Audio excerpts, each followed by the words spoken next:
Okay. Why don't we get started for today? I know some are just joining. Welcome everyone to today's webinar on bird and bat interactions with offshore wind energy development. My name is Chris Hine. I work for the National Renewable Energy Laboratory, and I'll be facilitating today's webinar. This is the third webinar in the series of SEER, which stands for the U.S. Offshore Wind Synthesis of Environmental Effects Research. And to start, I'm going to turn it over to Joy Page, Environmental Program Manager at the Department of Energy. Joy? Thanks, Chris. Can you hear me? Yes. Excellent. Good morning, everyone. I'm so pleased to be here and excited to help kick off, as Chris said, the third of 4 in SEER's webinar series. And again, I'm Joy Page. I work at Department of Energy Wind Energy Technology Office, and I manage the environmental research portfolio. And I think that this effort that NREL and PNNL are doing is incredibly important. The great news is if you missed the last 2 webinars, they're already uploaded on Tethys. I just checked yesterday, and that's the underwater noise and entanglement considerations for offshore wind, and then also the effects of offshore wind farm structures on fish ecology and benthic disturbance. So feel free to check those out at your convenience. So for quick background, the objective of SEER is to build relationships and share science among the offshore wind environmental stakeholder community on both coasts. And through that stakeholder engagement, we're really hoping that we can summarize our understanding of the science, monitoring, and mitigation in a way that's broadly accessible to a diverse range of stakeholders, prioritize knowledge gaps in research, and most importantly, something I think a lot about these days is how do we collaborate to fill those research gaps? So Chris, next slide. So to accomplish this, SEER really implements a 3-pronged approach. One is research briefs, the second is the webinars, which we're all here today, and then SEER is also hosting a series of workshops. So for the research briefs, SEER has painstakingly condensed these to 7 key issues, of which they're rolling out, and they're up on Tethys, the ones that are available. And while there are so many syntheses of the science being prepared, I want to be clear that the purpose of these briefs is really so we can be accessible to a wide audience, so we can reach policymakers, advocacy organizations, and community members, as well as scientists in the community. And we are so fortunate to have an amazing cross-sector science and technology committee. I'm really so grateful. They spend so much of their time reviewing our materials, and so thank you. Again, the second part of this year is the webinars. This is the third, of 4. And then finally, we're doing 2 series of workshops on both coasts. One is in coordination with the Regional Wildlife Science Entity, and the other is on the Pacific Coast, where we're trying to bring stakeholders together to develop research priorities and talk about collaboration of the future. So Chris, I guess if you can go to the next slide. Regardless, at DOE, I see this work as critical to deployment if we're going to reach our 30 gigawatts of offshore wind by 2030. We need to be working together. We need to be communicating. We need to be aligning our research investments to target the most critical uncertainty and constraints. And I really do mean that when I say communication. So if anybody has any questions or concerns, reach out to Chris. Reach out to Mark at PNNL or myself. I'm always happy to brainstorm ideas, talk about your concerns. I'm all about transparency. So thank you again to NREL, PNNL teams, and again, our Science and Technology Committee. And I'm really so excited about this one. So thanks, Chris. Thanks, Joy. Let's see. Okay, so we'll get started today. Let me go back a couple slides just to run through the agenda. So Joy gave a nice introduction. And then what I'm going to do is run through a series of slides that are based off a research brief on this topic of bat and bird interactions with offshore wind energy development. We'll have a panel discussion with 4 experts in the field, and then have time for Q&A with the participants, with you all. And then the last couple of minutes, we'll do closing remarks. So to get started, offshore wind energy may represent a new risk to bats and birds off both the US Atlantic and Pacific coasts. There's a potential risk of collisions for some species, not all birds and bats, but for certain species. And there may also be behavioral effects, including avoidance and attraction that may affect species. But given the limited amount of offshore wind deployment that we currently have in the US, we have to make inferences from other situations and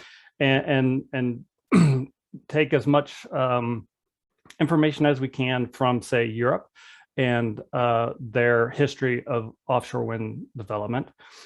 We do know some information about the species that use the offshore environment here on both coasts, the Atlantic and Pacific.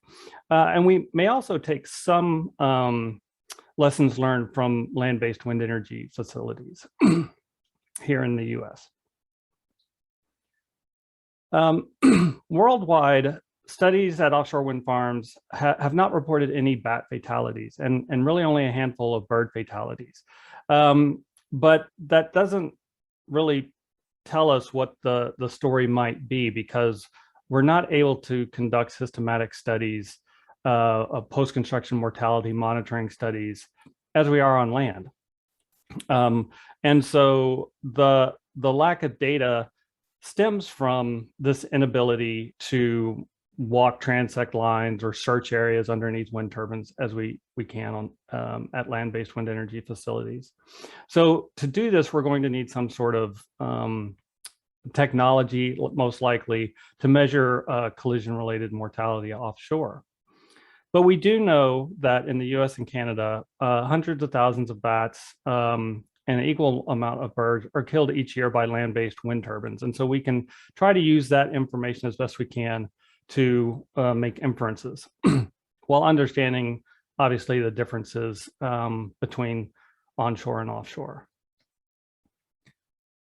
So turning to bats specifically, data from Europe and the US suggests that bats, in particular migratory tree roosting bats, may approach and interact with land-based wind turbines. And this interaction and time spent around wind turbines can increase collision risk for certain species. And there are several hypotheses that may explain why bats are attracted to wind turbines. These include the influence of the surrounding landscape or habitat, the distribution of prey near wind turbines, the environmental conditions that occur, the physical presence of wind turbines, and just the physiological responses of bats at the time of migration and mating may also increase risk. On the Atlantic coast in the US, there are at least 7 species that have been recorded offshore. And these include the 3 migratory tree roosting species that I mentioned on the last slide. These are the hoary bat, the eastern red bat, and the silver-haired bat. On the Pacific coast, there's not as much information on bat occurrence offshore, but we do know that hoary bats migrate and use coastal islands, islands off the coast of California, as stopover locations. And what we've been able to observe related to bat activity offshore is that the patterns of behavior are similar to what we see onshore. So bat activity increases in the late summer and fall under warmer temperatures and lower wind speeds. And so given that the activity is similar, we may infer that the mortality patterns might be similar. Mortality may occur under similar conditions. It doesn't necessarily mean that the magnitude will be the same. For birds, there are hundreds of species that use the offshore environment: shorebirds, wading birds, pelagic birds, migratory songbirds. And some of these species may adjust their behavior in response to wind farms. And this could potentially affect their survival and reproductive success. Some of these factors that come into play as birds interact with wind farms and wind turbines include weather conditions, the time of day, visibility, possibly wind farm configuration. And these, in combination with just characteristics and behavior of birds, may influence avoidance rate and how they may move around wind farms. So avoidance is an action taken by, say, a bird to prevent interacting with a wind farm. And this can happen on a variety of scales. So the macro scale is that response to the presence of the wind farm as a whole, or the footprint of the wind farm, resulting in a redistribution of the bird or birds outside the parameter. Meso-avoidance is kind of this mid-range scale where the response to the presence of individual wind turbines or turbine strings may result in a redistribution of birds within the wind farm. And then micro-avoidance is this really small scale response, basically as the bird is in close proximity to the wind turbine, and it may take a last second action to avoid a collision. Displacement is the limiting the normal use of an area within or adjacent to a wind farm. The normal use may be a resting area or a foraging area that the bird no longer uses and is displaced from that area with the presence of the wind farm. And then the barrier effect occurs when the wind farm alters the flight behavior of a bird and prevents it from accessing the entire area, and the bird may take an alternate route around the facility. Now, since we don't have actual data on how birds will respond to wind farms and wind turbines, researchers have calculated displacement vulnerability or collision vulnerability using models that are based off of the behavior, the flight height, movement patterns of these animals. And some of these calculations suggest that species groups that include loons, sea ducks, grebes, and alcids. Alcids, you can think of the puffin is an alcid, that these species within these groups may exhibit avoidance behaviors.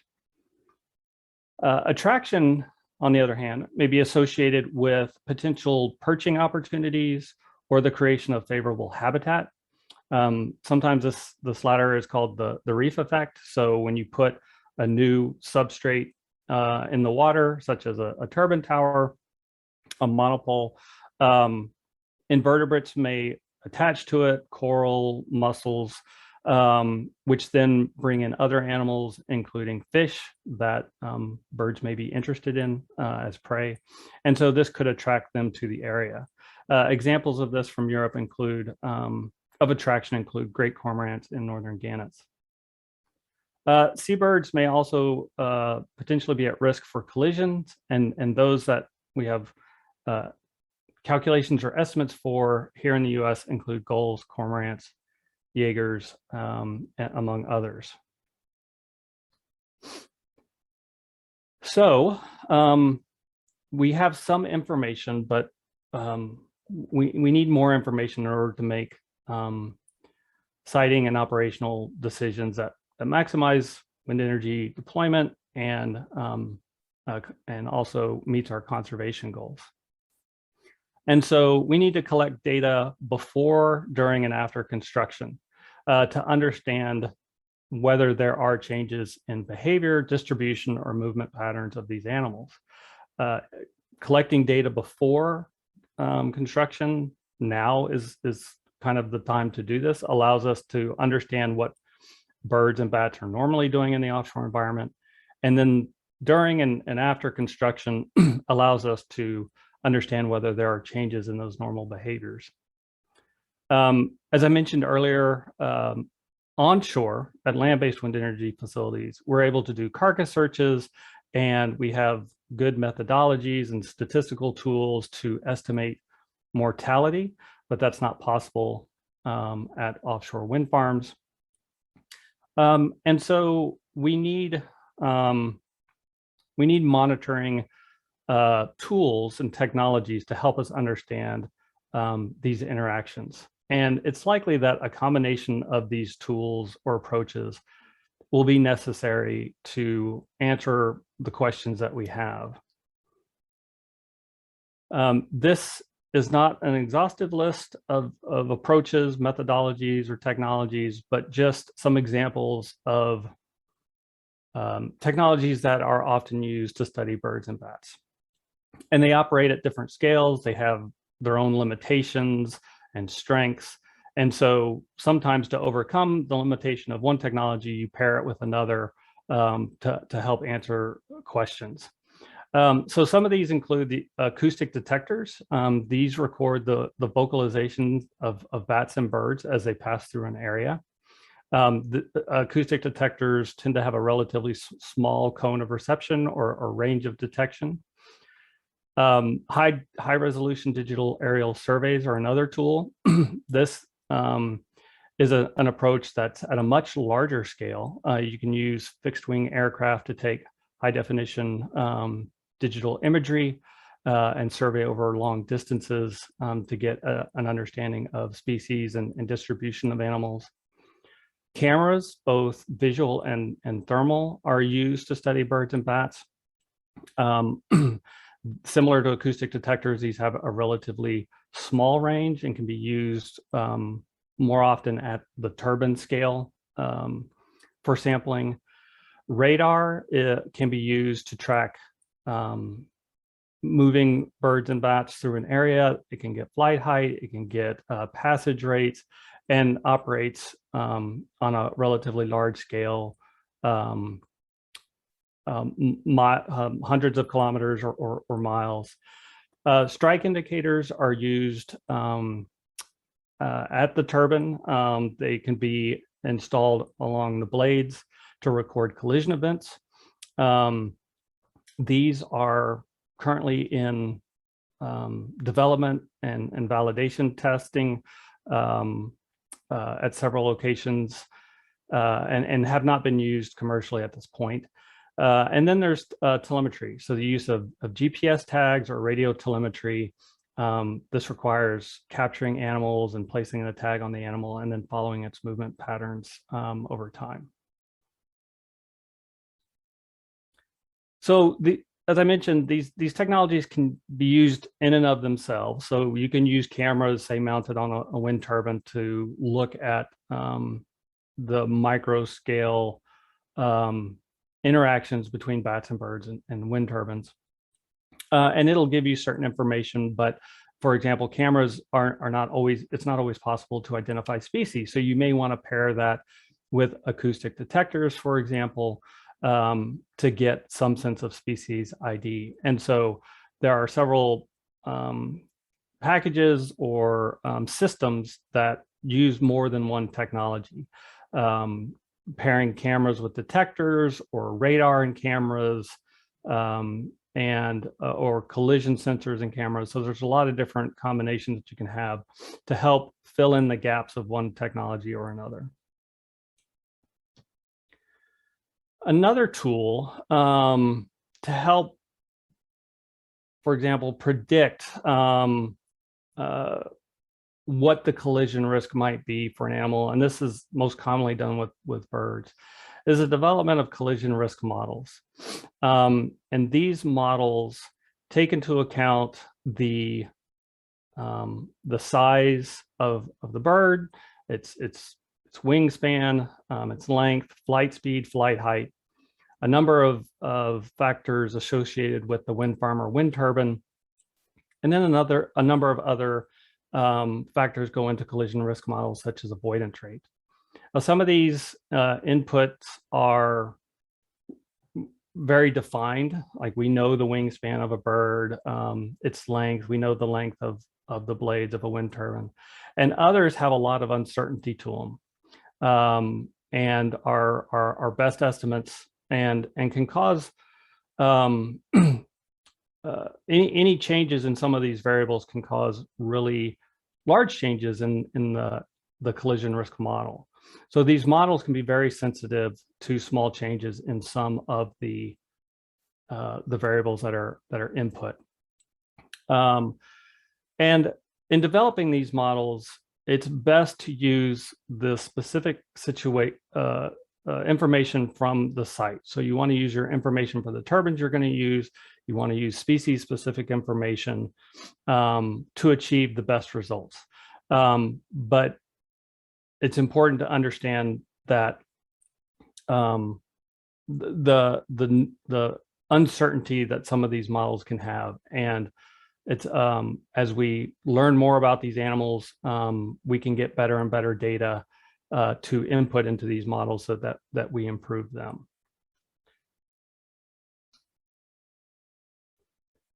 So if we determine that there's a risk and we need to do something about it, we need to think about what are the cost-effective approaches to mitigate these impacts. And mitigation, or the mitigation hierarchy, includes excuse me, avoidance, minimization, and compensation.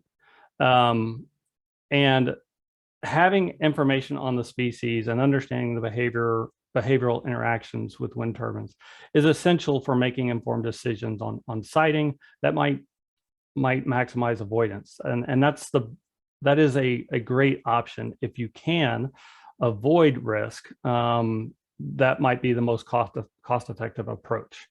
But you really do have to understand the system. What is the prey availability at the location? Are you creating perching opportunities? What's the lighting situation going to be that may attract individuals? Is the original site location in proximity to high use areas?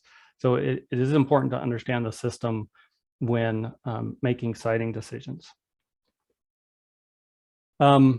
If you can't avoid, or you do your best to avoid situations, but there's still a risk, minimization is the next step in the mitigation hierarchy. And this is to try to reduce as much as practicable the amount of risk. A couple of strategies that have been used onshore are the use of implementing curtailment, which is reducing the rotational speed of wind turbines when there is collision risk. And this has been proven effective for bats onshore, but there hasn't been a lot of supporting evidence that there is an effect for birds. But we don't know how this approach might work in the offshore environment for marine birds or bats. One of the challenges with curtailment, though, is that you're stopping the wind turbine from producing energy when it normally would. And so there is a cost and energy production effect of curtailment. And there are strategies being investigated to fine-tune curtailment by adding in more variables or using real-time activity to inform curtailment decisions that are reducing the amount of times that turbines have to be curtailed. Another approach is use of deterrence. So you might be able to generate a sound or a visual cue that disrupts the animal's normal behavior in the hopes that it would prevent the animal from approaching and interacting with the wind turbine, because you create some sort of adverse environment for it. Deterrents have shown varying success for animals in a lot of situations, including the use on turbines, but their continued excuse me, research is continuing for these technologies. One of the challenges, at least for bats and deterrents, is that we're trying to emit ultrasound or sound above the normal range for human hearing. And ultrasound dissipates in the atmosphere rather quickly. And so it's hard to generate that sound the entire length of the turbine blade in order to stop bats from approaching. They may not be interacting with that deterrent signal until they're already really close to the turbine. So there are some challenges with deterrent technologies, but there is still a lot of research going on to try to improve them. The last step in the mitigation hierarchy is compensation, and compensatory measures offset potential impacts by creating or restoring habitat. They can also be used to address other natural or human caused effects on populations. So a couple of compensatory measures include expanding protected areas, reducing predation from other species, enhancing prey availability, or removing invasive species.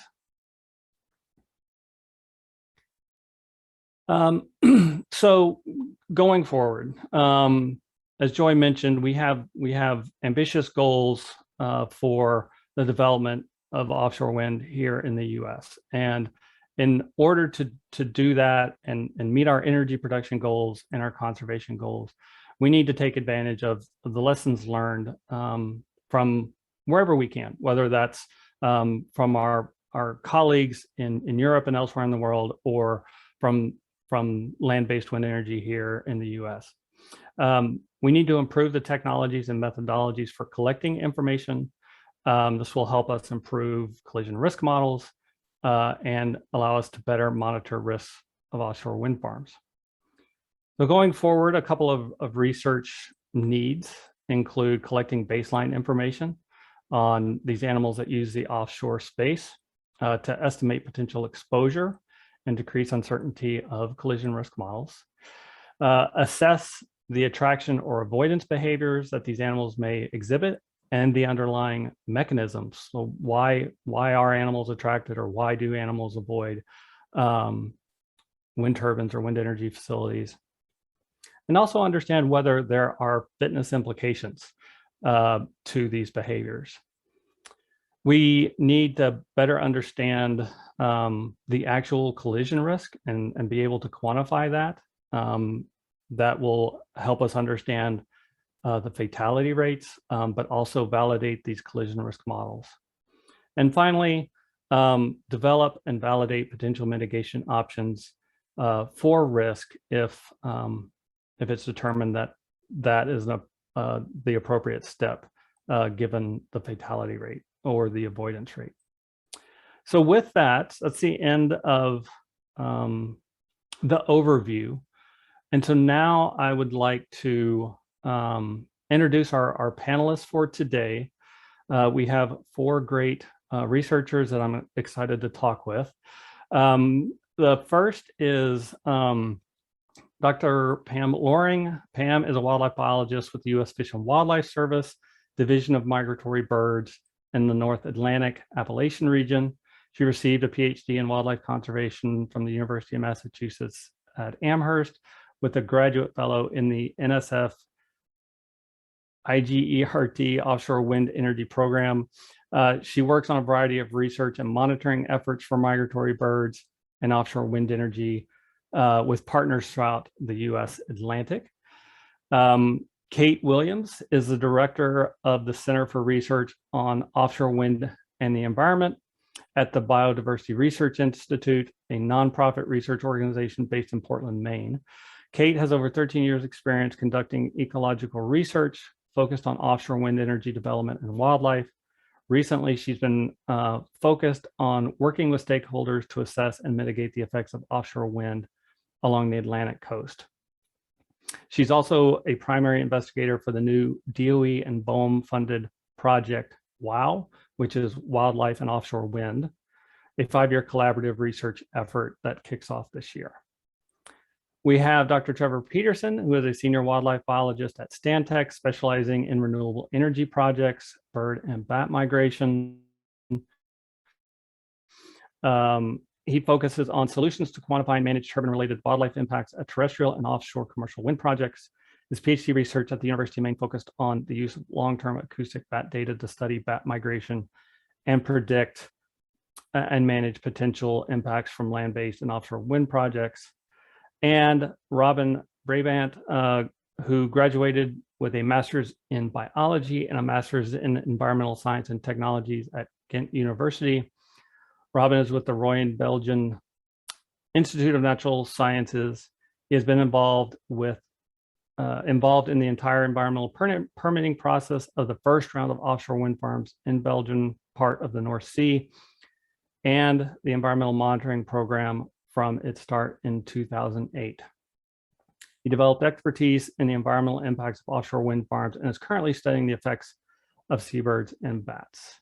So I will stop sharing my screen. And if our panelists want to turn on their video.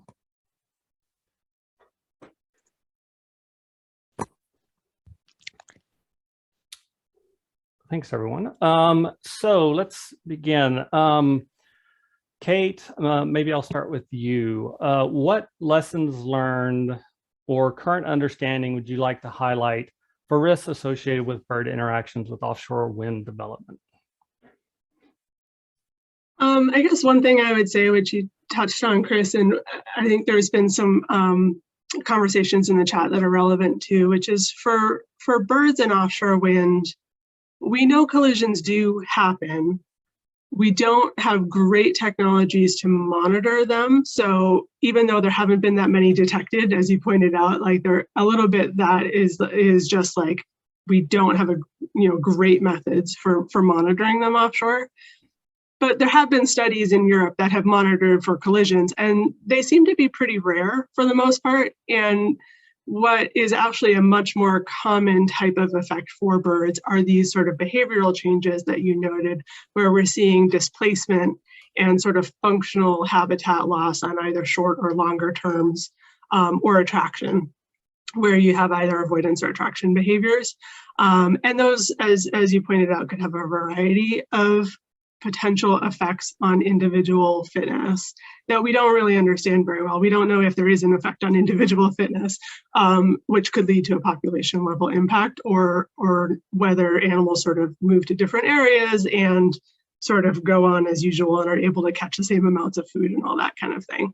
The presumption is that if you're being displaced from an area that is preferred in some way, that you're being displaced to some place that's not as good, where maybe the prey base isn't as good or something. But it is really an open question still, and it's something that's being studied quite a bit right now to try and get at some of these questions about whether things like displacement actually affect animals' energetics and have potential fitness consequences.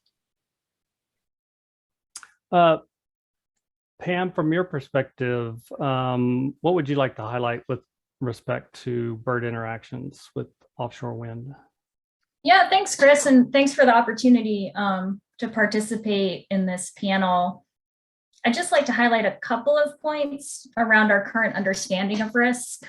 So the interest in offshore wind in US waters over the last decade has led to some really important research on wildlife in offshore areas, with lots of new information on distribution, abundance, and movements of many different species offshore. I think the ongoing stakeholder efforts like this one to synthesize information across studies and make it widely available to the offshore wind community have been incredibly important for identifying knowledge gaps and informing risk assessments. So one example is that we still have very incomplete information on when, where, and under what conditions different species and populations are moving through offshore environments throughout the annual cycle. And this information can be particularly lacking for small-bodied species that move offshore at night, because tracking technologies are limited by body weight thresholds, and survey-based methods are limited to daylight hours with high visibility conditions for collecting data. We also have an incomplete understanding of how different species may be affected by the various risk factors, including collision, displacement, and habitat loss. So ongoing efforts to address these high priority information gaps and advanced modeling frameworks for estimating risk in the face of the uncertainty will be really important as development moves forward. Thanks. Robin, you've been involved with studying that activity at offshore wind turbines. What would you like to highlight from your research? Yeah, Thanks, Chris. Thanks for the introduction and thanks for the invitation to participate here in this webinar. I'm working for the Institute of Natural Sciences in Belgium. And just to give a little bit of a background, we have, since a few years, 9 operational wind farms in the Belgian part of the North Sea, which is a total of about 400 wind turbines which are currently active. And we are coordinating the monitoring program to study the effects of all these wind farms at sea. And since 2017, we also started with studies on the activity of bats at sea. So we've been working since then with acoustic devices, because as you highlighted, these detectors, acoustic detectors, they record the echolocation calls of bats. And we use them basically because it's a sort of proven technology which is easy to deploy. We have these seaworthy bat boxes or boxes with the bat detectors. They have a solar panel, so it's like a standalone unit, really easy to deploy. And we installed them at several wind farms on turbines and also on platforms. And we've been focusing on a few different topics. The first one would be the phenology, just to see when we actually have bats active at sea, so the timing of bat activity and also the intensity. And we could see that's really limited to the main migration periods, to spring migration, but certainly to autumn migration from late August to late October. We also have a few recordings during the summertime, but that's really rare. So really basically the main migration periods. Then secondly, we looked at the weather conditions when we have bats at sea. And this confirms earlier studies from land and also coastal projects, where you can see that bats favor good weather conditions. So basically nights where the temperature is above 12-13 degrees Celsius and very low wind speed conditions. So 90% of the bat activity was registered when wind speed is lower than 6 meters per second. We also looked into flying altitudes. So we installed bat detectors at the base plate platform of the turbines, which is about 15 meters above the sea level. But we also had detectors up in the nacelle, on the top of the nacelle, at 95 meters. And every detector we installed, we had bat recordings. So there's a huge difference between the high altitude and the low altitude detectors. So at the high altitude, we only have 10% of the number of recordings compared to the lower altitudes. But still, we can see that bats, they move through the area even at 100-meter altitude above the sea level.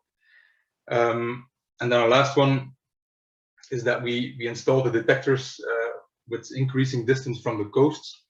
And we can see that the number of recordings really decreases with distance from the coast. So the further you go offshore, the less recordings of bats we have. So that's about the main conclusion so far from the studies we've done in our wind farms.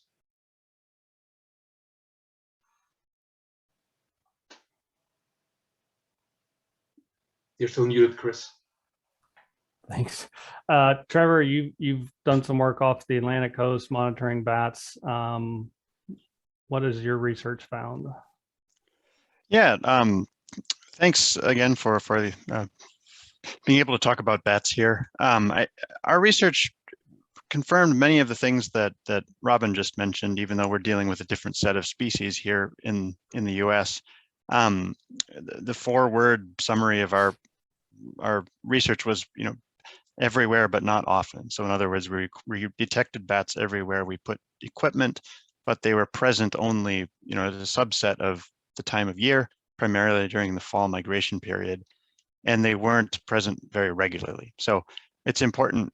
A big distinction between bats and birds is that all the bats we detect offshore, it's a subset of a terrestrial population. So it's the same species and same group, source populations that we're dealing with at terrestrial sites. And so there's presumably a smaller subset of bat activity that's occurring offshore, but we know pretty well that a variety of species will be present.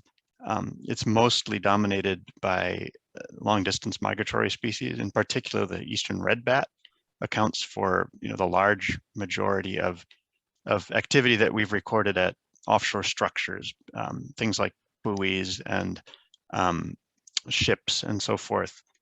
That's where red bats are most common. We have a little bit of information from the only offshore wind farm in the U.S. to at least confirm that bats do occur out there as well. And again, it's mostly red bats. So I think there's a mechanism of risk based on their behaviors at terrestrial wind farms, but we know that risk is highly contingent on the season and conditions. So I think we'll be perhaps better able to predict when risk would occur offshore than terrestrially, because there's the dynamics of bat activity are so much more dictated by seasonal patterns and potentially weather.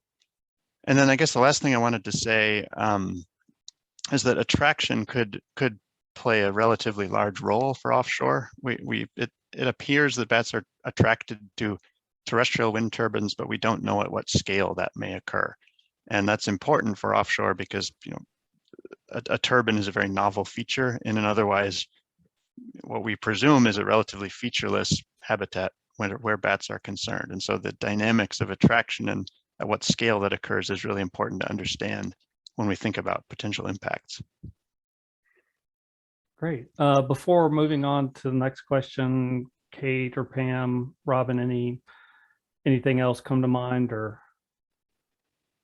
just want to check in? Okay. So maybe we'll stick with bats for this one and start off with Trevor. What monitoring technologies do you think are most important for offshore wind?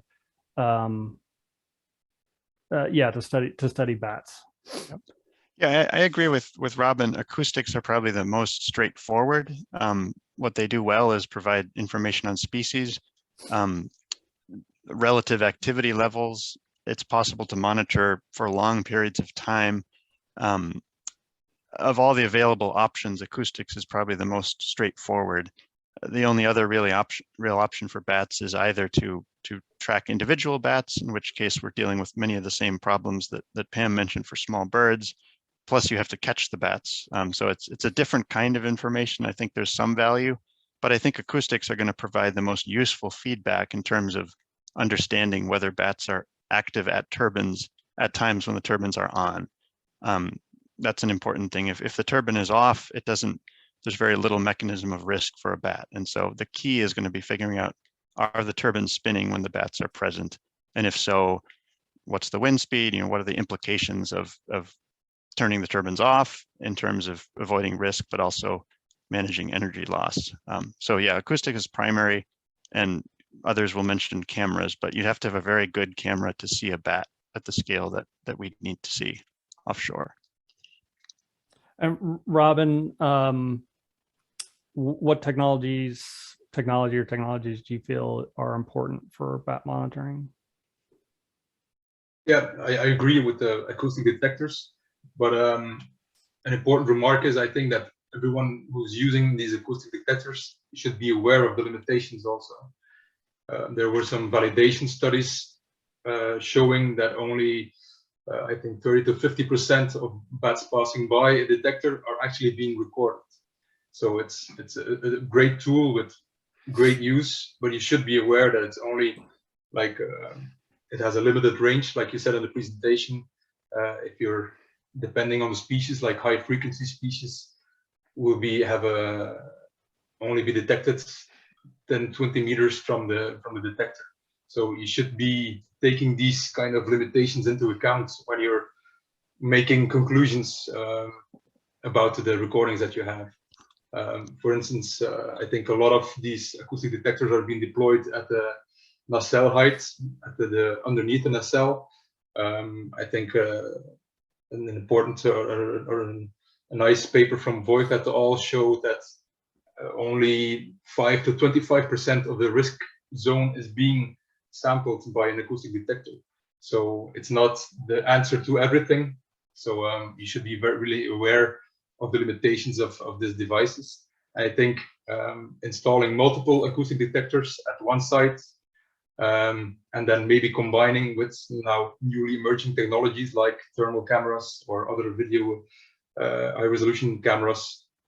Yeah, this together could gain a lot of insight in what bats are or what the bat behavior is in response to wind turbines. Great, thanks. Pam, what do you think about monitoring technologies? What are state of the art or maybe emerging ones used for birds? Thanks. So as you summarized in your presentation, there are several different emerging technologies to consider, each with their own strengths and limitations. So just to recap some of the main examples, there are tracking technologies for species-specific movement data, radar for site-specific patterns of flight activity, visual surveys for collecting distribution and abundance data, and then some of the newer collision monitoring technologies that detect strikes over sections of turbine blades. So I think with the range of available technologies, there are opportunities to optimize their use in offshore environments to help improve some of the issues with sampling coverage and data quality that were just discussed. So one example of that is that Kate and I are currently working on a project with funding from New York State Energy Research and Development Authority to optimize the technology and protocols for using automated radio telemetry to track birds and bats offshore. And that's done in coordination with the Modus Wildlife Tracking System, which is an international network of collaborative tracking studies. And I think these types of efforts to develop standardized protocols for implementing monitoring technologies will be really important for consistent data collection across sites using the best available science. Yeah, I think that's well said. I think it's a little bit more complicated for birds in some ways than it is for bats, just because we're looking at a much broader taxonomic range, where with offshore wind, you're looking at seabirds, which can be affected in a variety of ways. And then you're also looking at birds that are migrating over the offshore environment the way bats are, and are only, potentially interacting with turbines in sort of an avoidance and collision risk fashion, because they're just flying over the marine environment. And you really need different methods and technologies to look at different taxonomic groups and different types of impacts. A lot of the technological limitations that Trevor and Robin mentioned for looking at bats, I think are very true for migrant birds, and particularly small-bodied birds in the offshore environment as well, where a lot of camera systems, for example, you can't monitor very far away, especially for detecting really small-bodied animals. Maybe especially limited at night in terms of thermal camera resolution and distance. It can be really hard to detect collisions of small-bodied animals at all. And so I think it's more complicated than it seems on the surface to be like, oh, we'll just stick some cameras up on turbines and be able to tell if collisions are happening. It is harder than that. And there are multiple systems in development, though, to try to be able to answer some of these questions about migrant and particularly like small-bodied animal interactions with turbines. And in the meantime, as Pam said, things like the Modus technology is a really nice way to be able to monitor small-bodied birds and bats that we can't put more traditional sort of GPS or satellite transmitters on, and be able to understand their uses of the offshore environment.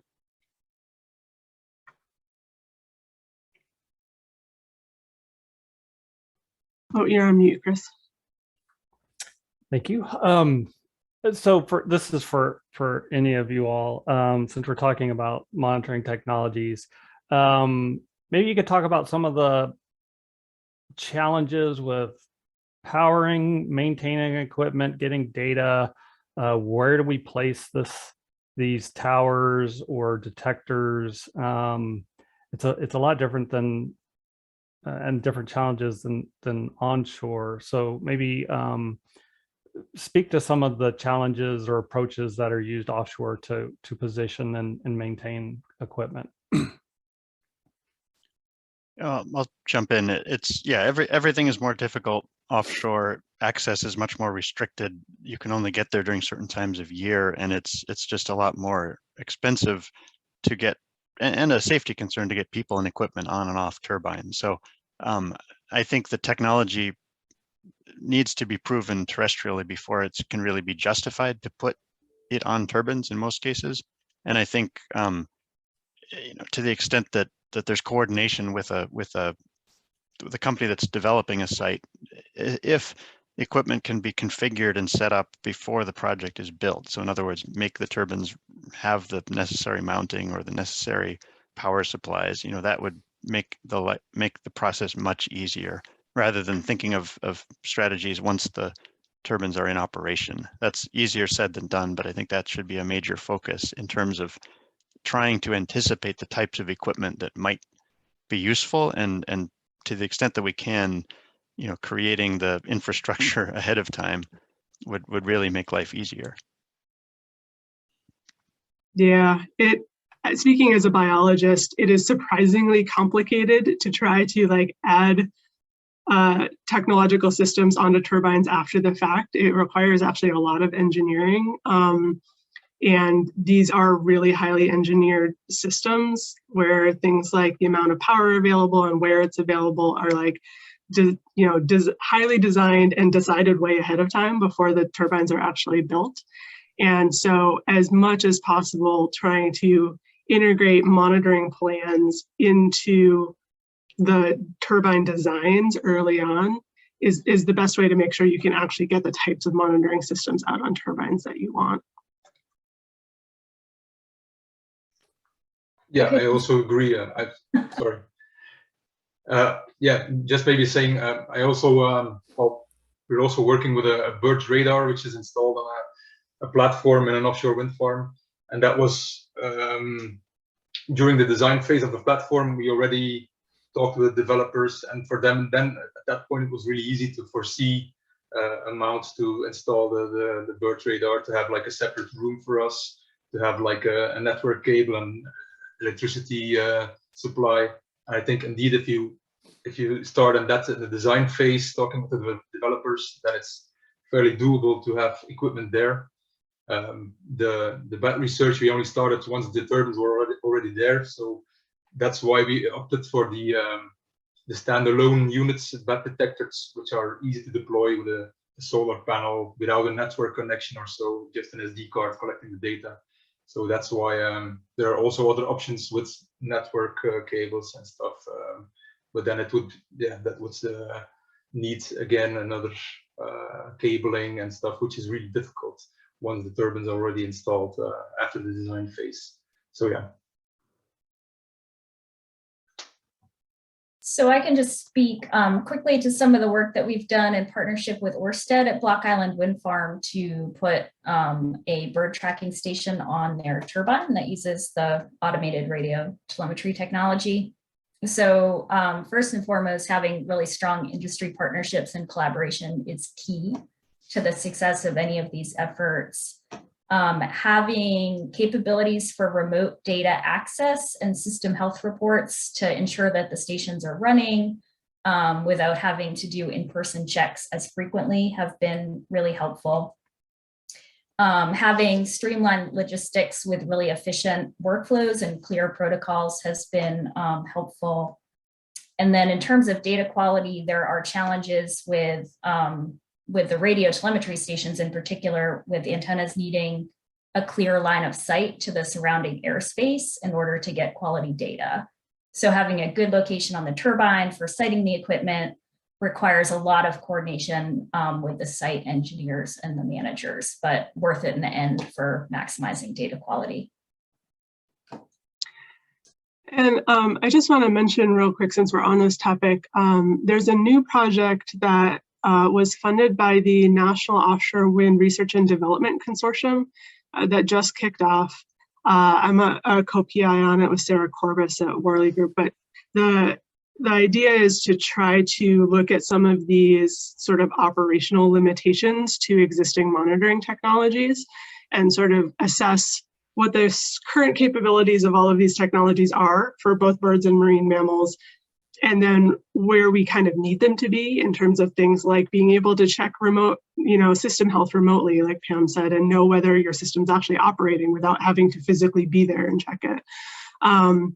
And so we're trying to identify where there are gaps between what current technologies can actually do and sort of what we want them to be able to do to try and direct funding for future R&D. So that project just kicked off. It'll be going on over the next year and a half or so with some workshops and an end report with some recommendations. Great. One question that came in with respect to MODIS, which has been mentioned a couple of times, is will MODIS be able to tell more than only presence absence or flight paths in 2D? So maybe I'll stop there. There's a little more to the question, but I'll leave that to maybe Kate or Pam, who have experience with MODIS. I can jump in first on that. So with MODIS, the detection data consists of lots of information on the timestamp of individual detections on an individual antenna of a tagged bird or bat, the unique ID of the bird or bat, the receiving antenna ID, which if it's a directional antenna has bearing information and some gain associated with it, and a signal strength value. Through some work that we did with collaborators at UMass Amherst, we were able to develop models to basically use detection data from multiple stations and multiple antennas that were detecting the same bird at the same time to get some more localized information on 2D and 3D locations in space with lots of error around those locations. And the math was done by electrical engineers and uses the beam information from the directional antenna as well as the signal strength values in those calculations. And it's based roughly off of a relationship for altitude where stations that are farther apart in space can detect the same bird at the same time as long as it's flying at least a certain distance above sea level. So the greater the altitude of the bird, the greater the detection range. And if there's multiple stations detecting the same bird at the same time, you can estimate at least how high it's flying.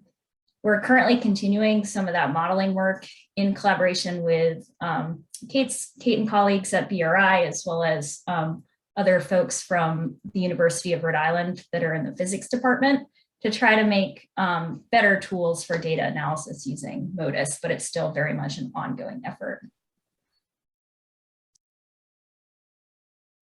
Okay. So what about so moving to minimization strategies or technologies, and assuming they're needed, what do you think will be the most, what should we be looking at? Maybe I'll start with Robin and Trevor with respect to bats, and then we'll move to birds. I think, I mean, a first question I think that we do need to try to answer is understand the magnitude of vitality at offshore compared to onshore, because I think it may not affect what happens at an individual turbine, but in terms of prioritizing offshore minimization versus terrestrial, I think that it's important to know whether we're talking about 1% of the total, cumulative fatality of bats at wind versus 10, or where that number is, I think is important to understand. That being said, if it becomes necessary to minimize risk at a project for whatever reason, whether it's a regulatory requirement or stakeholder requirement or voluntary effort, I would think that curtailment, in other words, turning turbines off at low wind would be the most straightforward and probably the most effective method. It seems pretty clear that bats are active primarily when it's relatively calm and not that frequently. So the amount of curtailment required for an offshore project would presumably be substantially less than for a terrestrial project. So I think the energy loss implications could be substantially lower for doing curtailment, but the method should be just as effective as it is at terrestrial side. So I think it's encouraging there. I think maintaining and installing deterrents, given their, the mixed results of how effective they are at terrestrial sites, is probably not less important. So I would go towards curtailment, but understanding really, focusing that only on the times and conditions when bats are actually present. Robin, anything to add? Well, I completely agree. I think the most effective mitigation measure is probably increasing the cut-in wind speed. So from the turbines in the North Sea, most turbines are getting operational at 3 to 4 meters per second wind speed. If you would increase that to 5 meters per second, from our recordings, we could see that then already 80% of the bat activity would happen without turbines being active. So that's like already a huge amount of the bat activity taking place without the turbines being operational. So I think that would be indeed the most effective one for curtailment strategy. And then maybe also siting. So what I also briefly touched upon is that we see a decrease of bat recordings with distance from the coast. So I think, coastal areas should be avoided. If you have a chance, then you should move further offshore. And Robin, with that, there were a couple of questions related to bat activity and their distance from shore. So one asked how far are the close and distant offshore turbines from the Belgian coast? And then another one, based on the data, what distance from shore do you predict that there will be no bat activity? Well, the wind farms in the Belgian part of the North Sea are starting from 20 kilometers from the coast up to 50 kilometers. But of course, even at that 50 kilometers from the coast, we have bat activity, because in our situation, bats are crossing from the European coast towards the UK and vice versa. So we'll always have one portion of the population which is actually crossing the North Sea Channel. So probably what is happening is that the larger part of the population is migrating along the coast and the first kilometers offshore, and then there's a decrease in number of recordings, and then further offshore you only get the bats that are actually crossing the North Sea Channel. So although it is probably a small portion, you'll have bats at every distance from the coastline. But that's in our particular case in Europe. Okay. Kate, thoughts on mitigation options for birds if deemed necessary? Most mitigation options for birds right now are focused on trying to avoid or minimize effects. We don't have any evidence that things like curtailment work for birds. And in fact, there's a little bit of evidence from terrestrial wind farms that curtailment does not actually reduce mortalities for birds at terrestrial wind farms. So in the offshore environment right now, we're really focused on trying to site projects in places that minimize the potential for bird interactions, areas that are less important habitat use areas. And then there are some project design decisions that you can make to try to minimize impacts as well, in terms of micrositing turbines and some other aspects of turbine design. We're still, I think, trying to figure out how to do that the best way we can. Like, we know siting projects is going to matter a lot. It's the best approach we have. We're still trying to understand, I think, the best way to do that, particularly because the marine environment is highly dynamic. And so what might be an important habitat in one year might look less important the next year. So you have to sort of develop these baseline data sets and try and really understand the environmental drivers behind these distributions for seabirds to try and get a handle on where important habitat use areas are going to consistently be sort of now into the future. Pam, any thoughts on mitigation approaches, avoidance, minimization strategies? Sure, yeah. So I think some really good points were already raised and have really highlighted the challenges with avoiding and minimizing impacts given the dynamic system offshore, the many different species involved, and the different habitats in the airspace and the marine environments. So I think that some of the work that has been going on using stakeholder approaches to try to develop kind of comprehensive information on all of the different options for avoiding and minimizing have been really, really helpful to starting to address some of those issues. I think perhaps in the future, some offsite mitigation might also be a good tool to have in the toolbox to try to minimize negative effects and improve conservation of local populations. And when Pam talks about offsite mitigation, I don't know if that was covered earlier, but that's things like, you know, trying to remove predators from breeding colonies or something to like improve the situation for a species away from the actual wind farm itself. Another point I wanted to make, Trevor and Robin were talking about distance from shore being a sighting factor for bats, where there's a little bit less activity as you get farther from shore.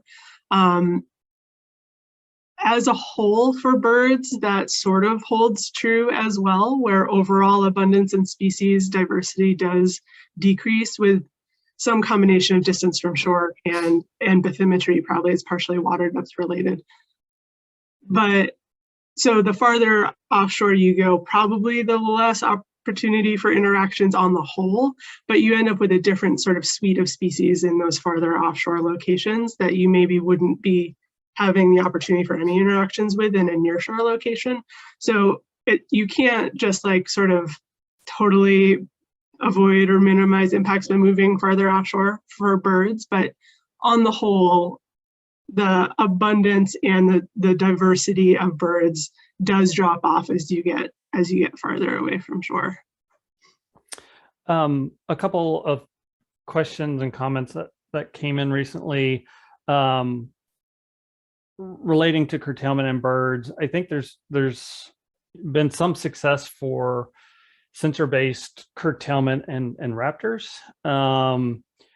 And one of the questions is, would something like that maybe be applicable to large size birds that might be at risk of collision in the offshore environment?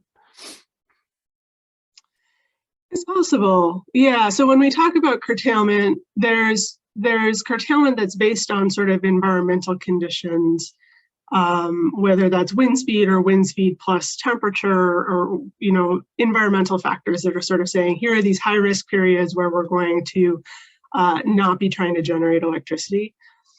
What you're talking about, there's a few eagle studies that have essentially sort of a ring of cameras around a turbine, and when they detect an animal in the immediate vicinity, will try to shut the turbines down. And if there was a situation where we knew collision risk was pretty high, and for a large enough seabird where you could use that kind of technology effectively, then you could, I think, implement it. I don't, as I said earlier, I don't know of a situation where the collision risk for any given species is particular. It's not as high as it is for, you know, golden eagles at some terrestrial wind farms typically.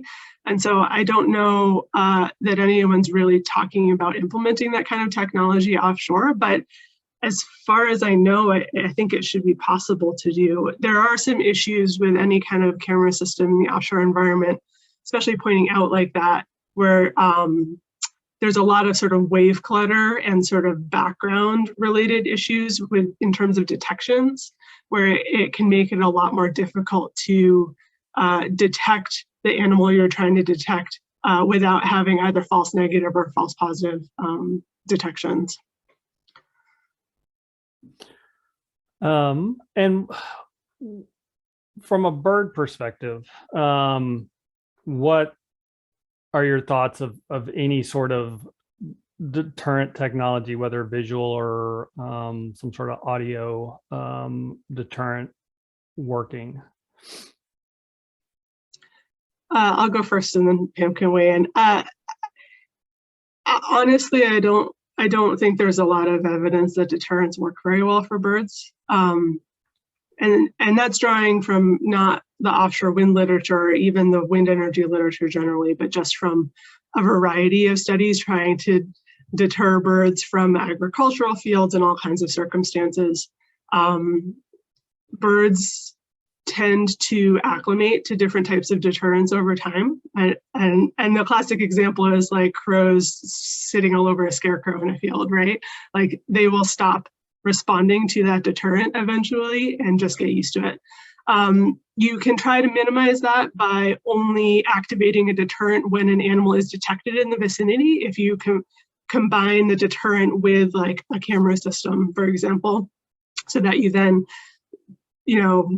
put the really loud noise out when you know that animal is right nearby, which will minimize the capacity for habituation. It does still happen, so you have to try and figure out how to minimize that habituation as much as possible. From what I have seen, there aren't really any systems that have been shown to work long term for bird deterrence particularly well, but I mean, it's something to keep on exploring. Okay, Pam, did you want to add anything? Yeah, thanks. I don't have much to add beyond what Kate had spoken to. The deterrent technology, I think, is something that should be explored in the future, but I'm not aware of anything that's currently ready for use offshore effectively. Okay. So let's see. We've got just maybe about 10 more minutes. I want to ask each of you what you think are the most important research needs for the U.S. Atlantic and Pacific coasts. Maybe, yeah, I'll just leave it there. Maybe you can think up also about, in the short term, maybe one or two things in the short term and also long term. So maybe Robin, we'll start with you. Okay, so I think, like I said before, I would aim for a combination of techniques, working with acoustic detectors for bats, but deploying multiple at the site, and then trying to combine this with these other techniques that are currently under development, like collision detections, but also thermal cameras, maybe in combination with radar. I think that's the way forward. And regarding the acoustic detectors, I think you would like to aim for multiple detectors at different altitudes. So one really at the bottom of the turbine, but then also at the mid-range of the tower, where you have at the outer parts of the rotor swept zone. Because from onshore studies and also from our offshore study, we were only able to install a detector at the nacelle height. But like I said, you're only sampling a limited part of the risk zone. So having these mid altitude of a turbine, really aiming for that outer range of the rotor swept zone, I think that would be really, that's really a knowledge gap for the moment. So yeah, a combination of techniques and multiple detectors at one site. I think that would be really useful. And just as a general remark, I think both for bats and birds, you really need those site-specific data.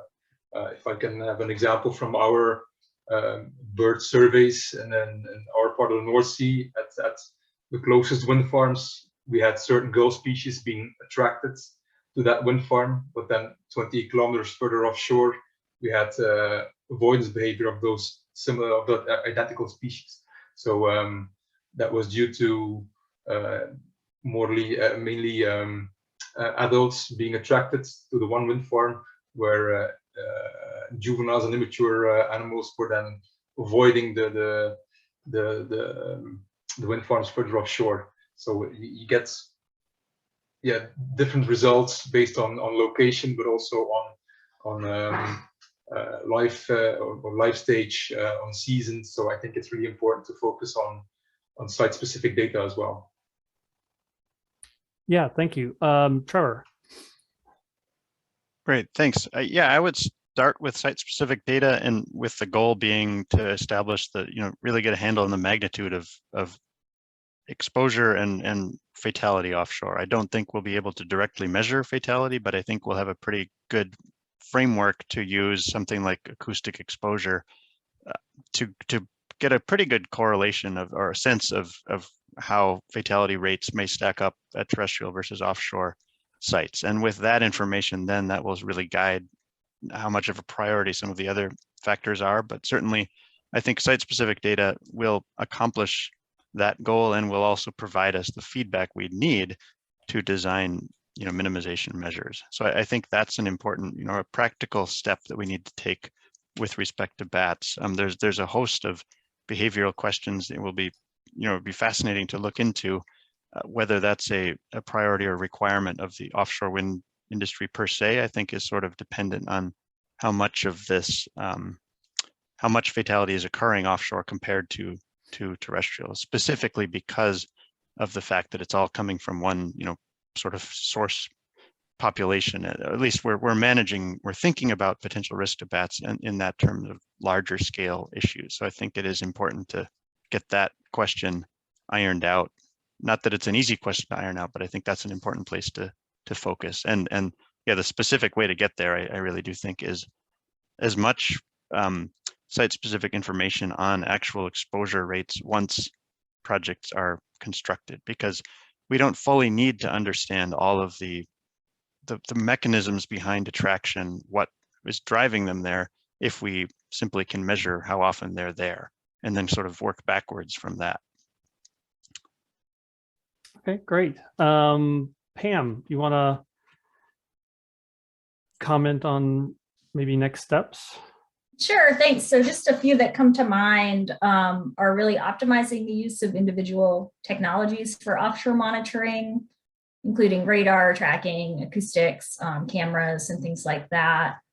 And then developing data analysis methods for combining information from the different technologies to more fully understand bird use in offshore areas. I think optimizing the methods and then developing a framework so that those methods can be consistently applied across different sites would be really helpful, as well as having a framework for data availability at regional scales to help support regional analyses across sites. Great. And Kate? I think, one type of study I'd really like to see in the US is some really well-designed studies of changes in distributions and abundance pre to post construction. And so that involves, primarily in Europe, it's digital aerial surveys because they can fly higher than visual aerial surveys and are easier to conduct the same survey design pre and post construction than boat surveys. But being able to conduct the same survey design pre and post construction, not only within the footprint of the wind farm, but a substantial area outside of it, so that if displacement is occurring, you can detect the degree to which that is happening. Instead of just being like, oh, there's fewer birds in the wind farm footprint post-construction, you can actually say, okay, we know that that change is in relation to distance from the turbine based on our analysis, and here's the distance to which that is actually happening. There have been studies like that in Europe. I worry a little bit in the US that surveys are not going to cover, because all of our sort of regulatory framework is based on the individual projects. I worry a little bit that surveys aren't going to be done on a large enough scale to detect changes in habitat usefully. I think that's a really key thing to understand, to see how much that is happening, for what species that is happening. And then, as Pam was talking about, using those same methods across multiple projects so that we can start to understand the potential for cumulative effects across the industry. And then the other piece that I would say for birds, and we've touched on this already, both in the chat and in this discussion, is trying to validate collision risk model assumptions. And the technologies are not always fully there yet for the types of information we want to get, but continuing to try to develop those so that we can, in the long run, I think the goal is, like, we're not putting giant expensive camera systems out on every turbine. We have validated collision risk models. We know our estimates are relatively accurate, so then we don't have to put the cameras out at every single location. But we're not there at the moment. We have these collision risk models that estimate the amount of fatalities that would occur at a given site. And most of the time, we don't know whether those estimates are accurate. And so continuing to work towards validating those collision risk models is another key thing that I think we need to tackle. Yeah, thanks for bringing that up. There were a couple questions, at least at the very early on in the thread, that were discussing these models. Robin, something that you brought up, there was a question on whether the information on the goal species that you mentioned, whether that is published, and if so, is there a citation maybe you could type in the chat? It is published. I had to look up the reference, but it is published, yeah. So should I drop it now in the chat, or can I post it somewhere later on? Or if you have a second and before the webinar ends, or at least the lead author, maybe that would be great. Okay. There have been some studies, like Robin was talking about with gannets recently too, that have shown differential behaviors around offshore wind farms that seem to maybe be partially related to age or life history stage. Okay. There was a question regarding work by Paul Cryan at USGS and the use of dim UV light as a potential minimization strategy for bats. They just published their results in the journal Animals. And what they found was that, and this was a very small study, but what they found was that there was no difference in the amount of activity of birds, bats, or insects between control and lit wind turbines. So at this point, I'm not sure whether it would be a suitable tool for offshore. But again, it was just two wind turbines that they examined, and they used thermal video cameras to measure the response by bats. So potentially more work would need to be done there for that to be validated. And Kate, thanks for popping that in the link in the chat there. So I want to thank our panelists for their time today and answering a lot of questions. I really appreciate you participating in today's webinar. I'm going to share my screen again here real quick. Oops. Let's see. Hopefully this will. So I want to say a couple of things real quick. One is that some of the briefs that we have for the SEER project are posted online on Tethys. The bat and bird research brief that we have is undergoing final review process and will hopefully be posted soon. With that brief and with all the other briefs, we have a set of literature that was used to help develop the brief. So there will be a lot of good resources there on the Tethys website regarding these 7 specific topics, including the one on birds and bats. I also want to acknowledge several folks that have been a part of this project. The U.S. Department of Energy's Wind Energy Technology Office. Joy gave a nice introduction today, but Jocelyn Brown Saraceno was the one who kicked off this project a couple of years ago, and Naomi Lewandowski has been a really big help in thinking through ideas and reviewing our products. Again, I want to thank Pam, Kate, Trevor, and Robin for their time and expertise today, and the other science advisors and technical advisors for the SEER project. We have one more webinar for the SEER project, which will cover electromagnetic fields and vessel collision and their effects on marine life. This will be on February 24th at 8 a.m. Pacific time. So let me stop sharing. Just see if there's any other last questions. Oh yeah, thanks Haley for posting this in the chat. The webinar for this recording will be available in the next few days. So thanks everyone for joining today on our third webinar. I hope this was informative for you, and hopefully you'll join the last webinar on the 24th. Thank you. Thank you. Thanks, Chris. Thanks, everybody.